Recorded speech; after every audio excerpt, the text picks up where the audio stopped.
जय प्रसाद छत्ती अमृत खाए। सतगुरु किरपा करन। याद रखना ये सारी अष्टपदी महाराज इस लहजे नाल कहणगे, जिह प्रसाद छत्ती अमृत खाहे तू खाना है। बिंदी नाल उच्चारण करियो, नहीं तो गलत हो जाएगा। महाराज कह रहे हैं, जिदी कृपा द्वारा प्रसाद दे दिन सियारी है, जिस दी बख्शिश नाल तेनू 36 अमृत भोजन मिले ने। तू जदों भी डाइनिंग टेबल ते बैठे उसनू याद करी गराई भन्नण तो पहला जिसने भेजी है भोजन। जेड़े बाहर खलोते झूठ दी इंतजार कर रहे ने भी कदों ये थाली सुटेगा या पत्तल सुटेगा तो मैं विचों कुछ खावांगा, की वो बंदा नहीं? ऐसे लोग हैं ना संसार, ऐसे लोग संसार पे है नहीं, जेड़े इंतजार करते हैं कि खा के जो कुछ जूठा छड़ेगा उहदे नाल मैं अपनी भुख मिटावांगा।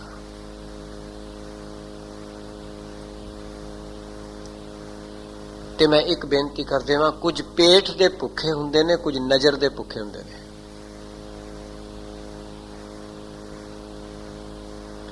पेट दे भुखे नूं रजाया जा सकदा है, नजर दा भुखा ते किसे दे घरों किन्नी दातां लैके भी नहीं रजदा।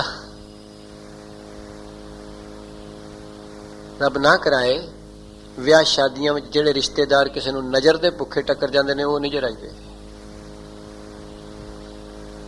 पेट दे भुखियां नूं रजा लईदा है। पेट दा भुखा 2 रोटियां 4 रोटियां नाल रज जाएगा, 5 नाल रज जाएगा, पर नजर दा भुखा बिल्कुल नहीं रजदा। ते सतगुरु बाणी च कहंदे ने, लोभी का वैसा न कीजै जे का पार वसाए। अंत काल तिथै धुऐ जिथै हाथ ना पाए। मन मुख सेती संग करे मुंह कालख दाग लगाए। मुंह काले तिन लोभियां जासन जन्म गवाए। सतगुरु कह रहे केवल ते केवल इको एक सतगुरु गुरु ग्रंथ साहिब दा सिद्धांत जिस दिन तेनों समझ में आ जाएगा, जीवन बहुत वधिया कढ़िया जाएगा।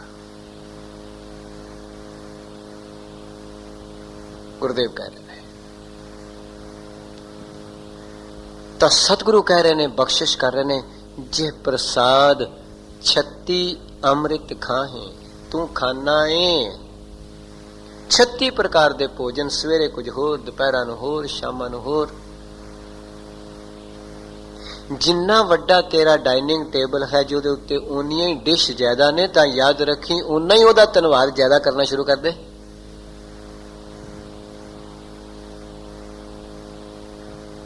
जिसने प्रसाद ज्यादा कीता, आशीर्वाद ज्यादा कीता, फिर उसका धन्नवाद कर लग्या तू क्यों घट कर रहा है?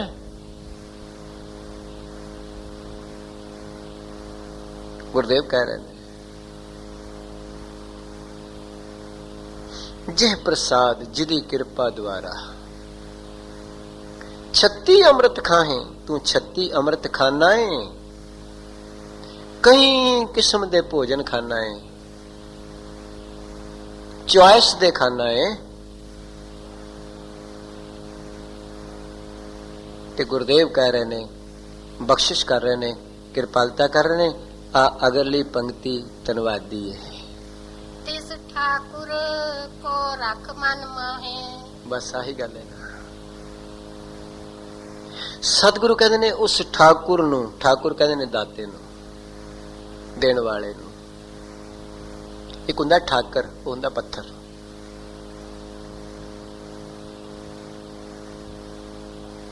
गुरु ग्रंथ साहिब की बख्शिश है।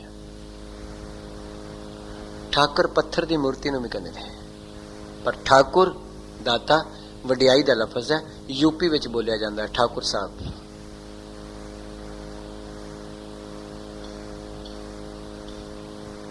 सतगुरु कह रहे ने, बख्शिश करते ने, आख्या बस खान नूं परहेज कोई नहीं, पर याद रखी ठाकुर मन विच होना चाहिए है। तन विच भोजन पाई। जेड़े लोग ठाकुर नूं मन विच रख लेंदे ने, फिर वो गलत तन विच भी नहीं जे पांदे।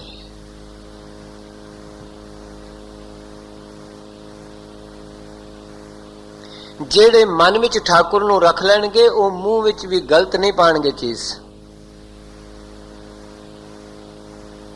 ਜਿਨ੍ਹਾਂ ਦੇ ਮਨ ਵਿੱਚ ਠਾਕੁਰ ਹੁੰਦਾ ਏ, ਹਕੀਕਤ ਜਾਣਿਓ, ਉਹਨਾਂ ਦੇ ਮੂੰਹ ਵਿੱਚ ਫਿਰ ਕਦੀ ਸ਼ਰਾਬ ਨਹੀਂ ਹੁੰਦੀ। ਜੇ ਠਾਕੁਰ ਹੀ ਮਨ ਵਿੱਚ ਬੈਠਾ ਹੈ, ਸ਼ਰਾਬ ਕਿਵੇਂ ਆਉਣ ਦੇਗਾ? ਆ ਸਕਦੀ ਕਿਤੇ? ਨਹੀਂ ਆ ਸਕਦੀ। ਜੇ ਮਨ ਵਿੱਚ ਠਾਕੁਰ ਬੈਠ ਗਿਆ, ਜ਼ੁਬਾਨ ਤੇ ਝੂਠ ਕਿਸ ਤਰ੍ਹਾਂ ਆ ਸਕਦਾ ਹੈ? ਕਿਵੇਂ ਆ ਜਾਏਗਾ?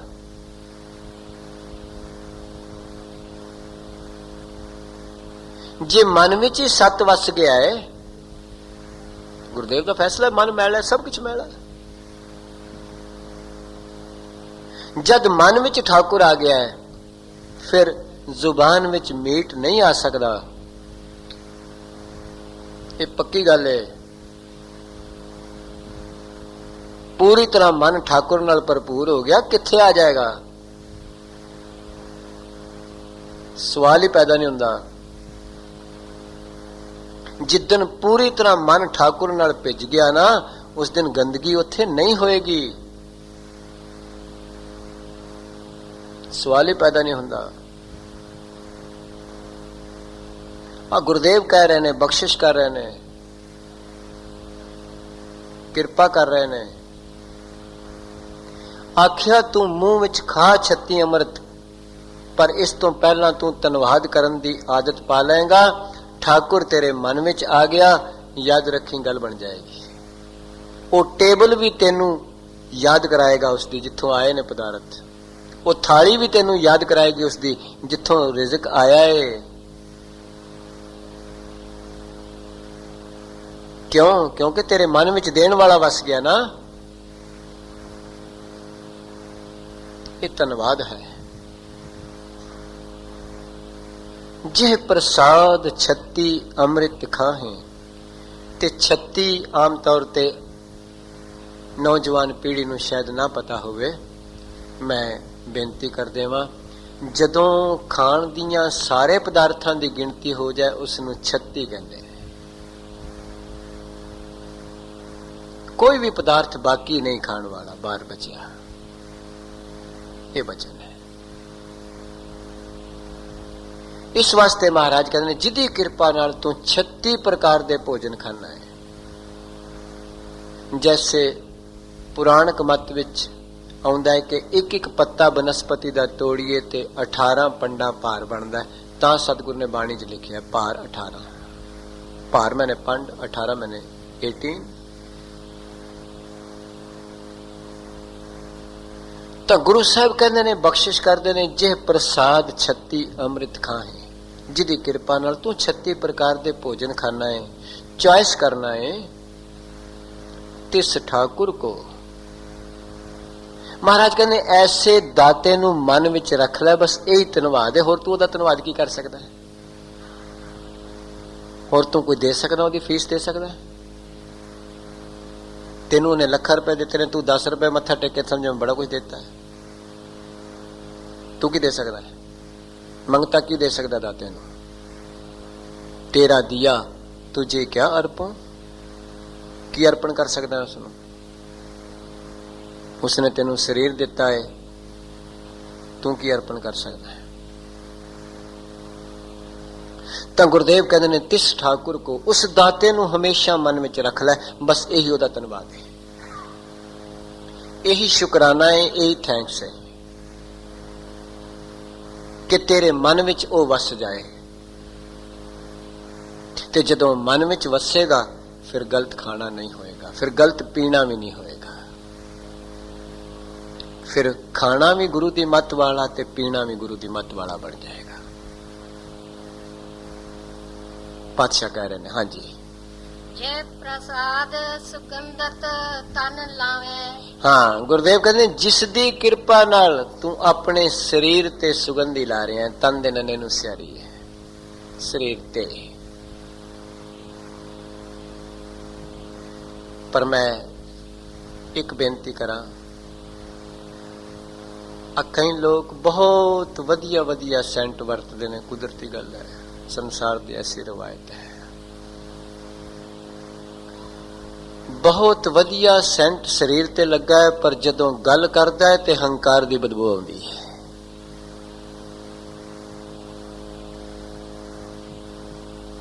कदी नेड़े होके वेख्यो जीवन। घरों ते 1000 2000 4000 10,000 वाला सेंट लैके ला के निकलिया, पर ज्यों ही मुंह विचों कुछ गल दी सांझ कीती है ते हंकार दी बदबू भर गई है।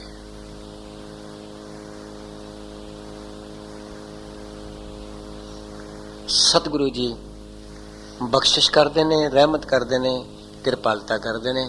महाराज कहते ने जे तू चाहना है मेरे शरीर विचों किसी नूं खुशबू आवे तो फिर याद रखी तेरे जीवन विचों भी किसी नूं खुशबू आवे। फिर ऐसा ना करी। तू चाहना है ना मेरे शरीर विचों किसी नूं खुशबू आवे, जदों मैं निकला ते कोई कवे कि बहुत वधिया सेंट है। ते मैं ये भी बेनती कर देवां जेड़े लोग बहुते परफ्यूम वरतते ने केवल इसे वास्ते वरतते ने दूसरे नूं सुगंधी आवे, अपने आप नूं कोई नहीं आउंदी। वो हैबिचुअल हो जाता है ना, तां करके नहीं आउंदी। उन्होंने लाया ही केवल इस वास्ते हुंदा कि दूसरे नूं आवे। गुरुदेव की फिलासफी बहुत गहरी है और बिल्कुल मॉडर्नाइज है, नाले भी गल है।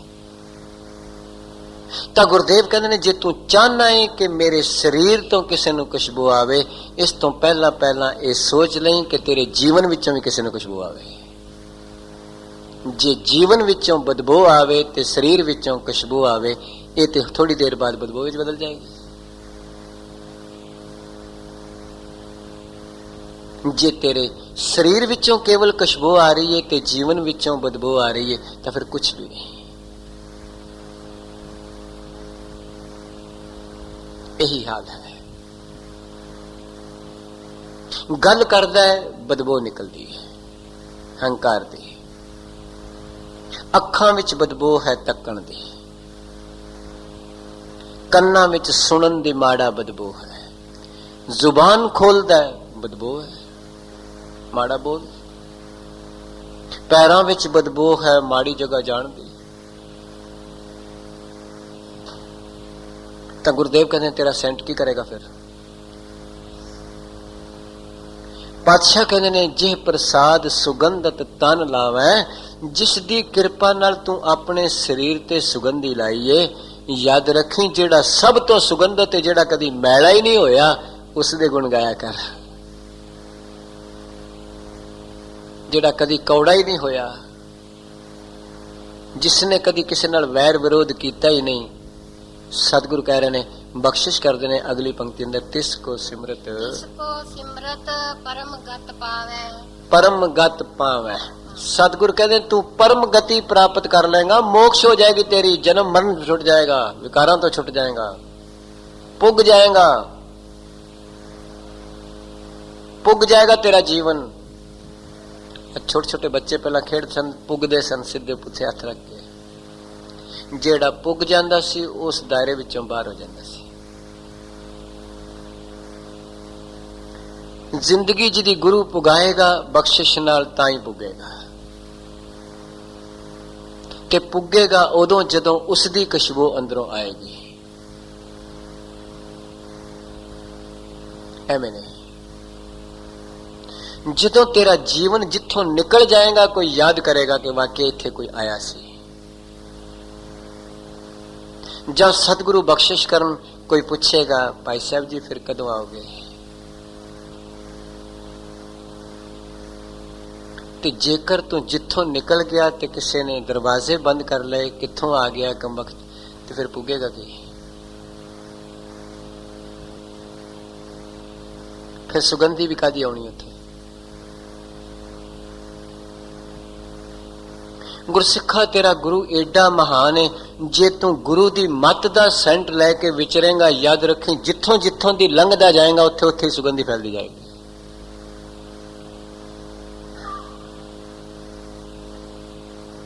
उत्थे उत्थे ही गुरु दी कृपा नाल खिड़ जाएगा चमन। और इन्ना खेड़ा आ जाएगा, इन्ना खेड़ा आ जाएगा गुरु दी कृपा नाल। गुरु दी गुणा दी सुगंधी विच ताकत है। जीवन दी घाड़त बदलती चली जाएगी जेड़ा जेड़ा इस सुगंधी नू ਸੁਗੰਧਿਤ ਕਰੇਗਾ। ਤਾਂ ਗੁਰੂ ਸਾਹਿਬ ਕਹਿ ਰਹੇ ਨੇ ਤਿਸ ਕੋ ਸਿਮਰਤ ਪਰਮ ਗਤ ਪਾਵੈ। ਆਖਿਆ ਜਿਹਦੀ ਬਖਸ਼ਿਸ਼ ਨਾਲ ਤੈਨੂੰ ਪੁਸ਼ਾਕ ਮਿਲੀ ਤੇ ਫਿਰ ਤੂੰ ਸੁਗੰਧੀਆਂ ਲਾਈਆਂ, ਜੇ ਤੂੰ ਕਦੀ ਉਹਨੂੰ ਯਾਦ ਕਰਨਾ ਸ਼ੁਰੂ ਕਰ ਦਿੰਦਾ ਤੇਰੇ ਕੋਲੋਂ ਬਦਬੂ ਕਦੀ ਆਉਂਦੀ ਹੋਈ ਨਾ। ਇਹ ਤੇ 2-4 ਘੰਟੇ ਬਾਅਦ ਬਦਬੂ ਚ ਬਦਲ ਜਾਏਗੀ ਸੁਗੰਧੀ। ਪਰ ਜੇਕਰ ਤੂੰ ਉਸ ਨੂੰ ਯਾਦ ਕਰਦਾ, ਜੇਕਰ ਉਹਦੇ ਗੁਣ ਤੇਰੇ ਹਿਰਦੇ ਵਿੱਚ ਟਿਕੇ ਹੁੰਦੇ, ਤਾਂ ਫਿਰ ਇਹ ਸੁਗੰਧੀ ਸਦਾ ਦੀ ਸੁਗੰਧੀ ਬਣ ਜਾਂਦੀ। ਪਾਤਸ਼ਾਹ ਕਹਿ ਰਹੇ ਨੇ, ਬਖਸ਼ਿਸ਼ ਕਰ ਰਹੇ ਨੇ। ਤੇ ਮੈਂ ਇੱਕ ਬੇਨਤੀ ਕਰ ਦੇਵਾਂ, ਤੁਸੀਂ ਆਪ ਪਰਫਿਊਮ ਲਾਇਆ ਹੈ ਤੇ ਤੁਹਾਡੇ ਹੱਥ ਵਿੱਚ ਪਰਫਿਊਮ ਹੈ। ਜਦੋਂ ਕਿਸੇ ਤੇ ਪਰਫਿਊਮ ਲਾਓਗੇ, ਯਾਦ ਰੱਖਣਾ ਤੁਹਾਡੀ ਬੋਤਲ ਵਿੱਚੋਂ ਘਟ ਜਾਏਗਾ। ਜਿਸਨੂੰ ਗੁਰੂ ਆਪਣੇ ਗੁਣਾਂ ਦਾ ਪਰਫਿਊਮ ਦਿੰਦਾ ਹੈ, ਜਦੋਂ ਦੂਸਰੇ ਨੂੰ ਲਾਂਦਾ ਹੈ ਉਹਦੇ ਕੋਲ ਹੋਰ ਸ਼ੀਸ਼ੀ ਹੋਰ ਭਰ ਜਾਂਦਾ ਹੈ, ਘਟਦਾ ਨਹੀਂ। ਸੰਸਾਰ ਦਾ ਪਰਫਿਊਮ ਆਪ ਵਰਤਿਆਂ ਵੀ ਘਟਦਾ ਹੈ ਤੇ ਫਿਰ ਕਿਸੇ ਨੂੰ ਦਿੱਤਿਆਂ ਹੋਰ ਘਟਦਾ ਹੈ, ਤੇ ਗੁਰੂ ਦੇ ਗੁਣਾਂ ਦਾ ਪਰਫਿਊਮ ਆਪ ਲਾਈਏ ਤੇ ਕਿਸੇ ਨੂੰ ਵੰਡੀਏ ਹੋਰ ਵੱਧਦਾ ਹੈ।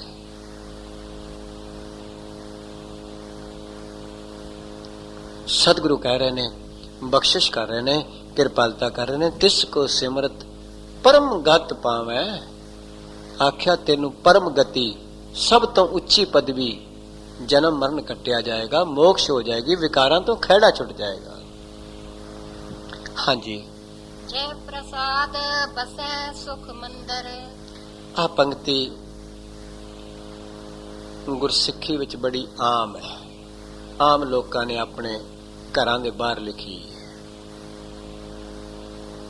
ਪਰ ਕਈ ਵਾਰੀ ਇਹ ਲਿਖਣ ਤੱਕ ਸੀਮਿਤ ਰਹਿ ਗਈ ਹੈ। ਬਸ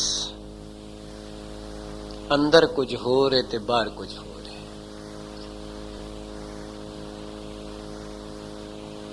ਬਾਹਰ ਲਿਖਿਆ ਜੇ ਪ੍ਰਸਾਦ ਬਸੈ ਸੁਖ ਮੰਦਰ।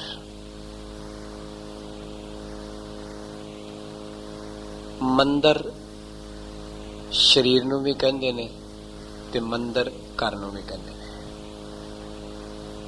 ਤੇ ਮੰਦਰ ਪੂਜਾ ਦੇ ਅਸਥਾਨ ਨੂੰ ਵੀ ਕਹਿੰਦੇ ਨੇ। ਤੇ ਜਦੋਂ ਮੈਂ ਝਾਤੀ ਮਾਰਦਾ ਸਤਿਗੁਰੂ ਗੁਰੂ ਅਰਜਨ ਸਾਹਿਬ ਤੇ ਗੁਰੂ ਰਾਮਦਾਸ ਸਾਹਿਬ ਜੀ ਦੀ ਬਖਸ਼ਿਸ਼ ਨਾਲ, ਮੇਰੇ ਸਤਿਗੁਰੂ ਨੇ ਇੱਕ ਮੰਦਰ ਸਿਰਜਿਆ ਜਿਸ ਨੂੰ ਹਰਮੰਦਰ ਕਹਿੰਦੇ ਨੇ, ਪਾਣੀ ਦੇ ਵਿੱਚ।